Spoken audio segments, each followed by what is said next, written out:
Bonjour à vous tous, chers amis sportifs, j'espère que vous allez bien. Bienvenue à vous tous dans cette nouvelle vidéo. Aujourd'hui, nous allons parler de la phase du barrage course et qualification Coupe du Monde 2026. Alors, d'ici là, donc dans 48 heures, d'abord sur les continents africains, on connaîtra qui seront les équipes qualifiées, le 9 qualifié directement pour la Coupe du Monde de 2026. Après cela, on aura droit à déterminer maintenant les 4 meilleurs deuxièmes qui s'affronteront autour de barrage au mois de novembre 2025, toujours dans cette même année.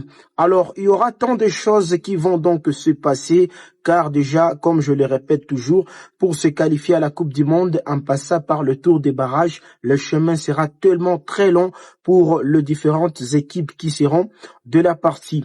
D'abord, après donc, parlons d'abord sur les continents africains, car d'ici là, dans 48 heures, les éliminatoires en groupe vont donc prendre fin, et pour connaître déjà les 9 premiers qualifiés, possible même voire 10, au cas où les barrages vont en tout cas sourire pour les continents africains.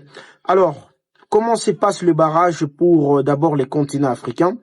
Dans le mois de novembre, les quatre meilleurs deuxièmes s'affronteront autour dans un mini tournoi, allais-je dire, un tournoi où on commencera d'abord par la phase de demi-finale, ensuite il y aura une finale, ça sera à élimination directe.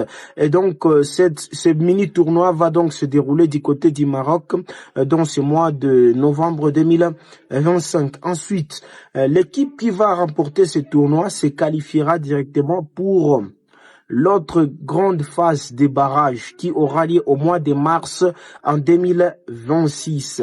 C'est un tournoi qui réunira les différentes équipes sur d'autres continents. Ce tournoi des barrages au mois de mars 2026 va regrouper donc 6 nations qui seront au rendez-vous pour aller chercher des places à se qualifier pour la phase finale de la Coupe du Monde 2026. Alors, pour ce tournoi intercontinental, comme on est en train de les dénommer, qui aura lieu donc en mars 2026, on aura donc les vainqueurs du barrage sur les continents africains se qualifiera pour ce tournoi.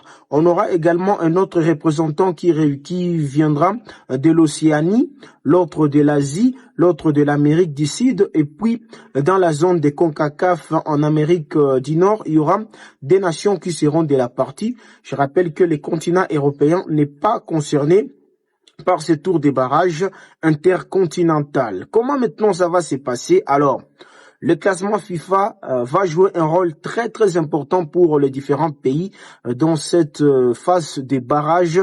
Ça sera déjà la dernière ligne droite pour aller chercher une place à la Coupe du Monde, parce que d'ici là, les éliminatoires se terminent en Afrique, en Europe, en Amérique on a déjà terminé, mais pour donc les barragistes, il faudra donc patienter donc pour ce mois de mars pour voir que sera leur sort. Alors ça va se passer comment?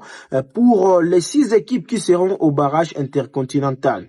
D'abord, les 2 premières équipes qui seront les mieux classées sur le classement FIFA se qualifieront directement pour la finale et joueront de leur côté leur finale. Ensuite, les 4 autres nations qui seront aussi dans ces barrages s'affronteront dans un format de demi-finale pour déterminer ceux qui seront en finale. Et donc, on aura droit à suivre des finales au mois de mars 2026 pour déterminer les équipes qui iront donc compléter la liste et atteindre plutôt ce nombre de 48 équipes pour la phase finale de la Coupe du Monde. Car quand tout sera terminé d'ici là, on aura 46 équipes. Alors, il faudra donc atteindre cette barre symbolique de 48 équipe pour la phase finale de la Coupe du Monde de 2026. Alors ça va passer par ces barrages. Il y a déjà dans d'autres fédérations qui connaissent déjà leurs représentants pour ce tour des barrages.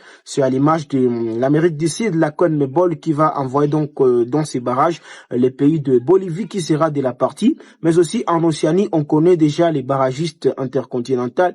Il s'agit bien entendu du pays de Nouvelle-Calédonie qui va représenter les continents d'Océanie. Alors, pour la zone des CONCACAF, en Amérique du Nord, on ne connaît pas encore les 2 nations qui seront de la partie. Également pour les continents africains, On ne sait pas encore car c'est le tournoi du mois de novembre 2025 qui déterminera que sera la nation qui ira représenter les continents africains pour ce tour de barrage, la dernière ligne droite pour la course à la Coupe du Monde 2026. Quelle est la place de votre nation? Est-ce que votre nation s'est déjà qualifiée ou bien votre nation va passer par les tours des barrages? Dites-nous votre avis dans les commentaires et on vous lit.